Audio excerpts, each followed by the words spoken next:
biggest story in urban planning and real estate development in the last week, and probably in the last 6 months, has to be Mark Lohr's plans for a 5 million person, ground up, scratch built development somewhere in the Southwest. It seems like there hasn't been any final selections made on where the project will be located, though there's a short list. But there's a website you can go to, cityoftolosa.com, to find beautiful renderings from Bjarke Ingels and Big, the Bjarke Ingels group, to learn a little bit more about it. The internet has been ablaze talking about this project. There's been a lot of questions raised. Can you build cities from the ground up, from scratch? Should billionaires be the ones building those cities, if we can even build them? Don't we have enough problems in current urban areas to not have to go borrow more by building a city for 5 million people, which, by the way, would be the second largest city in the country? All of these questions and commentary I've been marinating on, and it's inspired me to take a deeper dive into the tradition of city building. Is this project utopian, like many claim it is? Or is that a cynical label we apply to anything new and ambitious? What does utopian even mean?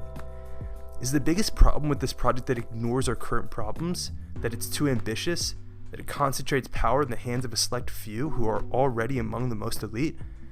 Or is it something else? Well, I'm going to try to answer some of those questions and perhaps more in this piece.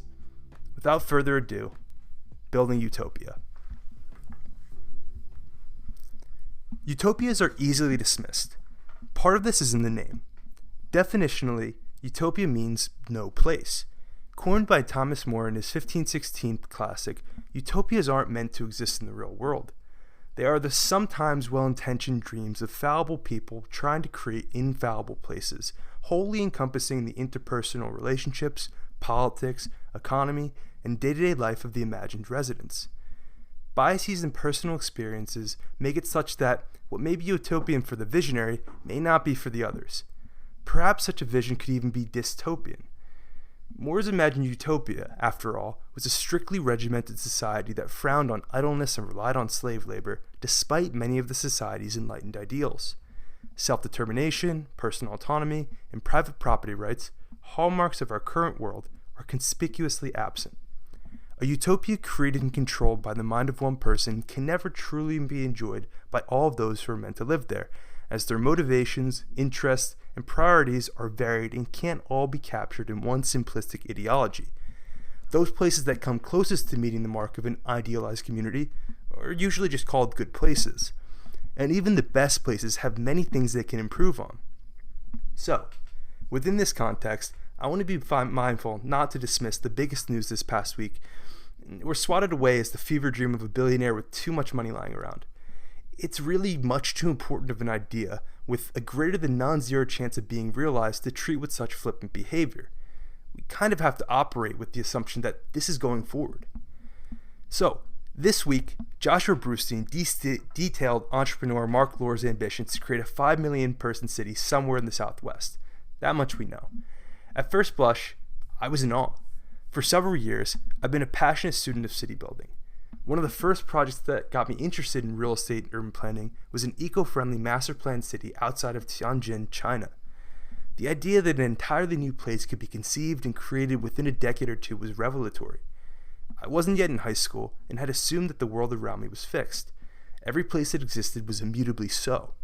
The concept of creating new places didn't register as a possibility. Sure, new homes or buildings could be created, but the fabric was fixed. That perspective changed the more I learned.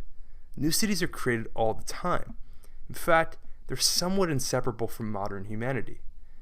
Lohr's metropolis is just the latest ideation of millennia of tradition.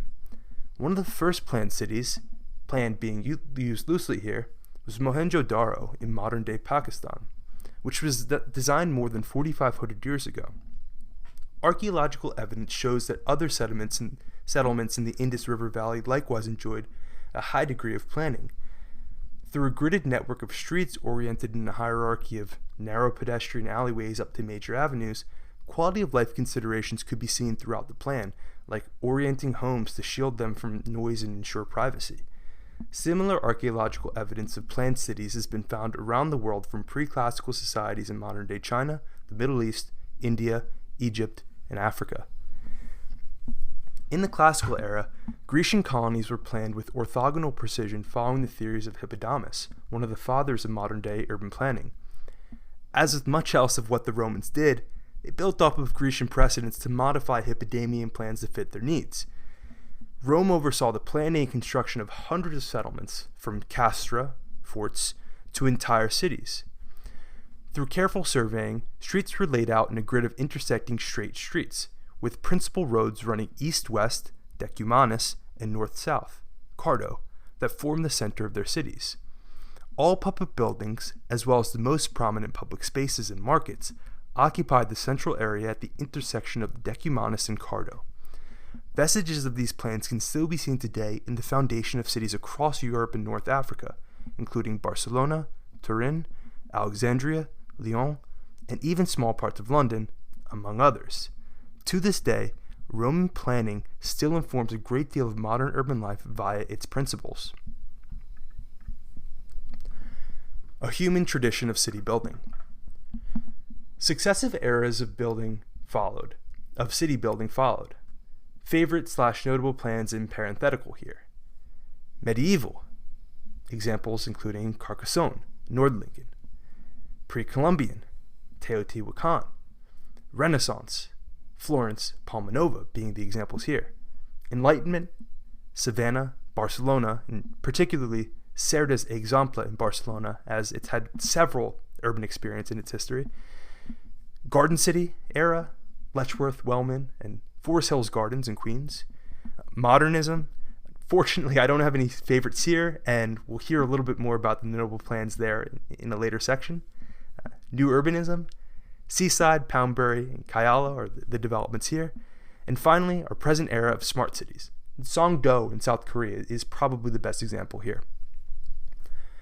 There are some cities that don't neatly fit in any of these eras, but whose prominence you'll no doubt appreciate. Perhaps the most famous planned city in the world is Paris. Yes, that Paris.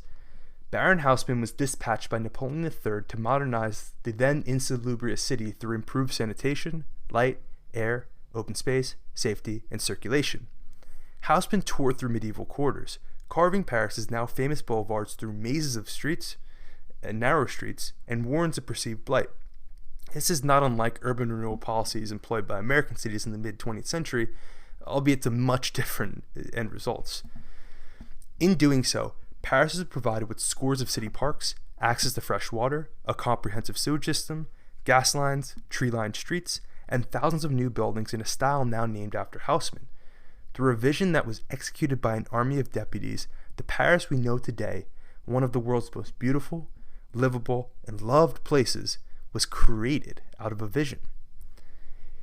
Each of these eras has contributed something meaningful to the ongoing project of city building. Whether through the direct result of planning or inspiration borrowed from scratch-built places, much value has been added to our collective urban lives from this tradition. This is, of course, a vast simplification of those areas and those benefits for purposes of brevity. But it is illustrative of the well-founded precedent of Lore's seemingly outsized ambition. It's only natural that in our new information era, we have our own notion of what newly built cities should be and imbue them with our own philosophies. When resources are near infinite and will is strong, building a city is the easy part. We need look no further than China as validation of this. But what's not so easy is building a city that people will want or will be able to live in. Many of China's newly built cities have struggled from mismatch of vision to demand. Though they've gradually begun to be populated, progress has been slow. Simply building the infrastructure isn't enough, as there needs to be a reason for people to be there. Reasons can range from being close to one's job or family, having many things to do there, places to eat, or generally maximize the amount of life one can live. What's more, the philosophy of a vision must align with that of its presumptive residents. If we look to the proliferation of recent smart city developments, few have had any real success. A significant reason for this, I believe, is because the vision of these projects is imposed, not inclusive. What I mean by this is that smart cities are the offspring of large technology and consulting corporations, whose esoteric motivations drive the projects forward. Unlike a newly planned city by a government or private developer, who are by no means immune to corruption, incompetence, or misalignment of values, the progenitors of smart cities are not primarily motivated by providing improved quality of life or opportunity for their citizens, but instead on imposing a top-down model of their own values and vision. Despite their blustery rhetoric, smart cities have been exposed not as experiments in new modes of living, but really as mining operations to control as much personal data as possible. They've been extractive endeavors by design. While people may not be able to fully opt out of the twin ethics of data extraction and extinction of privacy online, they certainly can offline. That is, if they don't buy the smart fridge or Amazon Alexa, or any of the hundreds of new Internet of Things smart-enabled products. I mean, who needs a smart toaster? I digress. This was the cause of death for Google's sidewalk project, Quayside. The ability to opt out of offline privacy concerns, not the smart toaster. People saw through the veneer of marketing materials to understand the philosophy underpinning the project not as an enlightened step forward to improve the lives of residents through technology, but as an embodiment of surveillance capital behind glass walls. Surveillance capitalism, rather, behind glass walls. Other projects are little more than marketing materials, at least today, and at least as far as they've gotten. Cities like Paris or Washington, D.C. have succeeded because their designs were imbued with considerations from people from the start, not for technology or cars. Here's looking at you, Le Corbusier, and other modernist developments that put the car first. Whether this is purely moralistic or profitability driven, a place built for people first will automatically be aligned with those people who live there, so long as it's not a narrow vision of how people or what kind of people should live there. It's still quite early in the era of smart cities, so I'll reserve hope that a technology-empowered future without these present imperatives of data extraction is possible. But until these developments put people first, they'll remain unrealized techno-utopias, and be labeled as such. A higher purpose. Philosophically, Lore appears to be on the right path with his new project. In a video introducing it, Lore described the vision for the development as the most open, most fair, and most inclusive city in the world. In accordance with this, he's christened the venture Telosa, Greek for higher purpose, though surprisingly, it's not Greek for subtle. It's a more socially conscious vision of what a city can be, relying on the tenets of Georgism, where the income derived from the land, which is owned in common, is used to fund social services. This isn't a communal project, though, as the improvements to the land, whether they be homes, offices, retail shops, warehouses, or any other building that's built on top of this common land, are privately owned. Ebenezer Howard took inspiration from this very same idea in his seminal Garden Cities of Tomorrow. He imagined cities would be able to take advantage of rising property values through collecting land rents. The excess proceeds would be reinvested to maintain parks, fund social services, and incentivize economic development. The system is actually still in practice today in the two cities Howard planned, Letchworth and Wellman. And as a side note, Garden Cities of Tomorrow has been sitting on my desk for several years. It's one of my favorite books, and really has been a great inspiration in looking forward to city building projects that perhaps one day I might dream up, or at least inform some of these projects I can comment on. But that's for another time. Going back to Lore. As he explains in his interview with Brustein, if tax dollars built the infrastructure and we built one of the greatest cities in the world, the foundation could be worth $1 trillion. And if the foundation's mission was to take the appreciation of land and give it back to the citizens in the form of medicine, education, affordable housing, social services, he pauses, wow, that's it. Yeah, that's it. And definitely Howardian in its disposition. But yeah, absolutely, that's it. Let's build the greatest city in the world. And let's generate enough revenue through ground rents to create $1 trillion foundation to provide for the needs of all of the city's residents. These are noble ambitions that we should be encouraging. Sure, they might sound fever pitchy and they might sound overly ambitious and maybe even quixotic, but we have to dream and we have to start somewhere, right?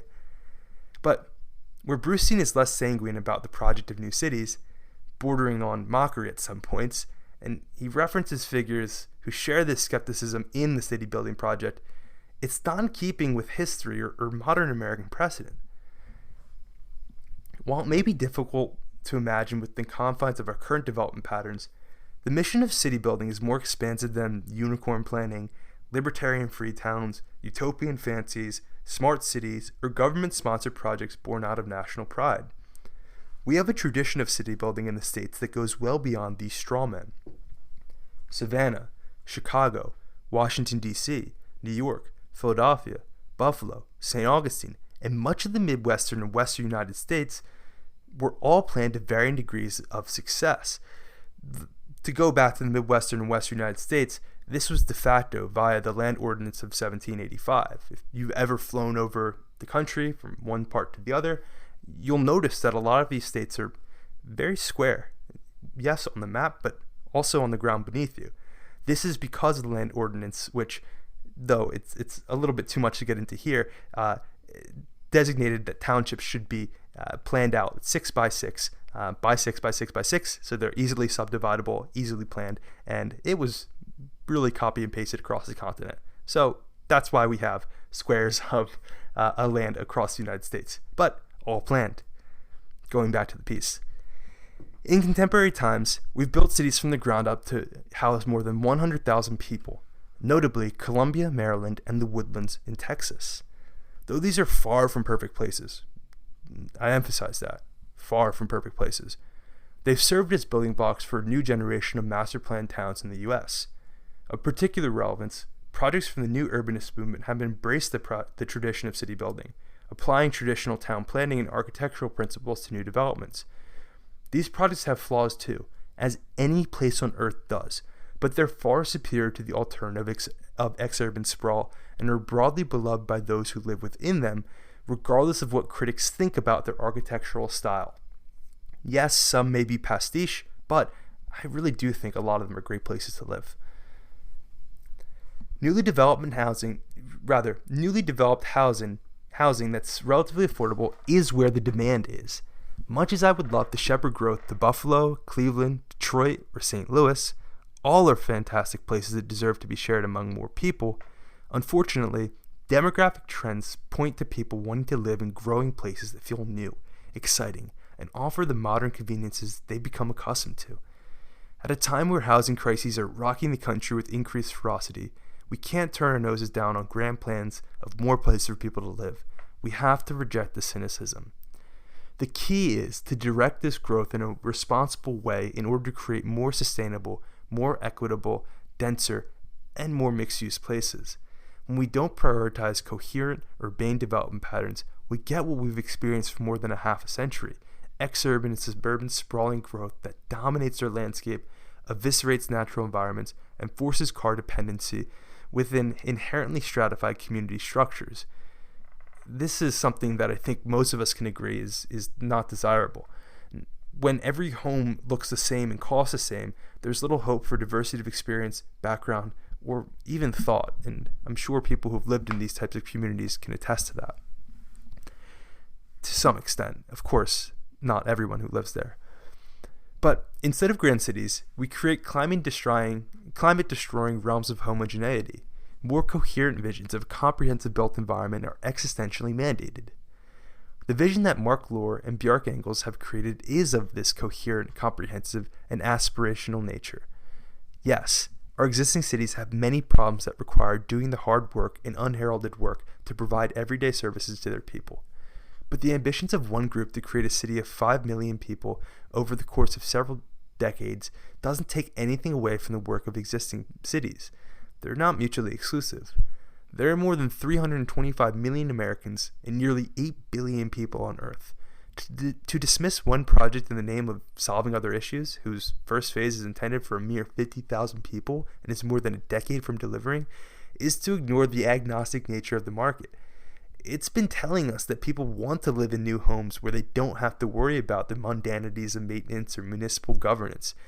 I wish it wasn't the case. I wish people cared more about maintenance of existing cities to create the places that we currently have, or to form them into better versions of themselves and imbue more vibrancy into them. But that's not currently the case, and it's hardly Lohr's fault. My qualms with the product don't lie here. The 3 L's. The most utopian aspect of the plan may be the most overlooked. It's not the idea, the scale, or even the socioeconomic structure. It's the location. In his interview with Brustein, Lohr mused, if you went into the desert where the land was worth nothing, or very little, and you created a foundation that owned the land, and we built one of the greatest cities in the world, the foundation could be worth $1 trillion. Let's go back for a second, because this is alarming. With plans to buy 200,000 acres, and Nevada, Arizona, and Utah merging as early contenders for a site that meets the vague parameters of desert with a lot of land, Telosa could shape up to be one of the most ill-conceived urban visions of the last century. It will earn the title Utopian. The Southwest is ground zero in the American war of water scarcity. For most people in the country, water is as bountiful as air. It's always there when we need it, in seemingly infinite quantities. But for those who rely on the Colorado River for their water, it's no longer so abundant. As droughts fail to replenish Lake Mead, the reservoir that provides water for 25 million people will be further strained. Downstream impacts on Mexican citizens are equally as dire, those less considered, and unfortunately not a part of our broader conversation, though they should be. There are already mandatory water cuts in place in the Southwest, with fears that they might not be enough to stem the losses of water. There are water police patrols in Vegas, with the state of Nevada taking steps to curtail all grass lawns in coming years. With less water, there will be less energy generated by the Hoover Dam, already operating at just 3/4 capacity. The dam provides power for more than 1.3 million people.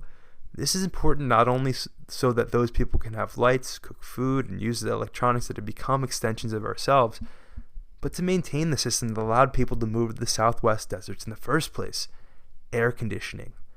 If power grids fail because of a lack of energy production, hundreds of thousands of people will be at heightened risk of heat-related illnesses and deaths. In recent years, these preventable deaths have spiked, with heat being the leading cause of weather-related deaths in the United States. Power grids can also fail because of extreme temperatures, something many places have gotten uncomfortably familiar with in recent years. This is bad news for the Southwest and parts of northern Nevada, which doesn't currently have as severe water scarcity challenges, but certainly has heat challenges, as these places could see temperatures well above 95 degrees for more than half of the year. This is an intense level of heat that will no doubt be punctuated by many days in the low to low mid-100s. These are borderline uninhabitable conditions, even with the proper infrastructure to withstand extreme heat, and really unthinkable without them. Though there are solutions to mitigate heat, we can't ever beat it. On the waterfront, many would advocate for mass desalination. In theory, this would be great, but in practice, desalination isn't as simple or affordable as many people would hope for it to be.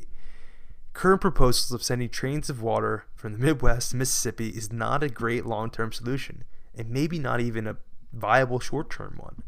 The logistics, politics, and ecological damage associated with transporting water from the Pacific Ocean or Great Lakes at scale will make Chinatown seem like a quaint student film. Recycling potable drinking water holds some promise and will need to be increasingly leaned on, but still requires far too much energy that must be used cleanly to be widely practicable today.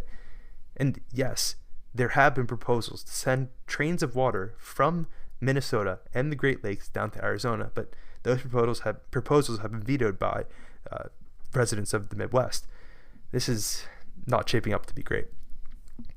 As temperatures rise globally, droughts will get more intense, water will be even more scarce, power grids will be under even more pressure, and lives will be at risk in a viciously turning cycle. To add 5 million people to this backdrop isn't just irresponsible, it's potentially life-threatening. As difficult as it might be to come to this conclusion, we cannot keep building in our most vulnerable places. We have to maintain them, yes, and we can't abdicate our responsibility to those who live there. But a moratorium on all new growth must seriously be considered. We can't continue to keep tempting the fates of the climate. The greatest city on earth starts with people. Given Bjarke Ingels Group's Big's pedigree of creating exemplary places, I'm confident in the design foundation set for Telosa. Their early work with Toyota proves they understand the parameters of creating new communities, namely that they must be people-oriented with a sustainability-first ethos. They must be replete with green space, highly walkable, and offer varied living accommodations within a mixed-use fabric as well. Similarly to their project in Japan, Big's plans prohibit fossil fuel-powered vehicles in Telosa. Whether this is actually achievable or how it would really be enforced remains to be seen, but this is the type of action we must be thinking about as we deal with the single greatest challenge humanity collectively faces. Though Woven City is far smaller in scope than Telosa, the nature of plans are highly scalable due to the modified grid structure. With an emphasis on constant evolution, the designs can be scaled up or scaled down as is required based on the needs of the people in the city. This last point is important. Ultimately, the visions of the world's wealthiest individuals and greatest architects mean little if people don't live there. To ensure that those glossy renderings will be full of the people they depict, those people must be allowed to make the city theirs. If the vision is too top-down and esoteric that they can't see themselves in it, they won't move. It doesn't appear to be Telosa's problem, as the philosophy of builder and residents seem to be aligned, based off of what we've seen so far. But people will have little chance of molding a place into one that can become one of the greatest cities in the world if it's uninhabitable, actively uncomfortable for broad subsets of the population to live in. While inspiration can be drawn from the likes of cul-de-sac and how to design high-quality, people-first communities in desert climates, I fear that the time horizons will not be so kind to multi-decade-long projects in such places. To ignore the context is just as utopian as Moore's communist society of Henry Ford's Amazonian Fordlandia. Cheap land exists all over the country, so the desire to acquire as much of it as possible for as little cost as possible is a penny-wise, pound-foolish decision. The deserts do not need to be the sole place that Lore looks for his land. If Lore's ambition is truly to create one of the world's great cities, it must be given a chance to grow and develop over the course of the next several hundred years. Location is paramount to this conversation. Few would consider building a city for posterity in the sinking Maldives or the forest fire-battered Sierra Nevadas. The Southwest and surrounding deserts really shouldn't be viewed as much different. Where else could this be built then? Well, I'd suggest looking at 125,000 acres along the Rocky Mountain front in Montana, according to a listing I found online. At $100,000 an acre, it seems like a pretty good deal. And it's no secret that Big Sky Country has become one of the most desirable places for people to move to in recent years. While the winters may be harsher than those in Arizona, the trade-offs for access to nature, outdoor recreation, and some of the most stunning landscapes in the country may well be worth it. At Singapore's population density, which is Telosa's projected size, the land could fit roughly 2.6 million people, a bit more than half of the desired 5 million. While this may miss the mark, 5 million people in just a few decades is a scale only matched historically by modern Chinese city builders. They have far different demographic and socio-political determinants. And they also have a direct incentive by the Chinese government to create these places and are subsidized to do so, which would not be the case here. If sites were set slightly lower, though, and density was increased above the Singapore target, there are hundreds of plots of land, both on and off market, where a somewhat scaled-back vision could be rolled out in the next few decades without compromising on the philosophy of the project or risking its future potential. Rome wasn't built in a day, after all, and neither were its colonies. Well, these conversations can feel highly theoretical very quickly. They certainly are feeling very theoretical now at 125,000 acres in Montana. They point to the broad possibilities that exist within the city building discipline. Finding the land and building the city aren't the difficult parts. What's most challenging is ensuring that a place is created that people want to move to, build their lives, and set up the foundations for successive generations to build off of. Eventually, every place, whether planned or organic, is inherited by those who live there and their future generations. The dreams of the founders of the first builders wash away until they're little more than Wikipedia entries, street signs, or quirks of historical tours. If the canvas doesn't allow the many hands that create any meaningful place to imbue their lived experience within the fabric, sterility prevails. Here's looking to you, Brasilia. And failure is all but guaranteed. Life must be given a chance to grow within these plans and shape it. After all, a plan is only as good as the people who live there make it. Of all of the areas of city building, none of the successful places can be described as utopian because they work and exist. They are real places, not no places. The notable failures, which are far too easy to criticize, as I constantly find myself doing, sorry Brasilia, it's just, comes out naturally, they overshadow the thousands of places that have been built successfully and integrated into the fabric of our collective built environment. We never spend time talking about the failed utopian visions of Roman planned cities or London or Paris or Washington, D.C. They just exist. They're seldom considered as the ground-up visions they began their lives as. What we learn from the lessons of the most successfully planned cities and the failures of those that haven't been realized, we can iterate to create a better urban future for all. In this context, we can't forget the people we build places for. This is paramount. Ambition must be tempered with pragmatism if Telosa is to truly break free of the label of utopia to create a more exciting, sustainable, healthy, and equitable urban future. To ignore the context at both a human and ecological level is to resign oneself to the title of utopian. So, Mark, Bjarke, let's talk. Here's to creating one of the world's greatest cities that will last for generations.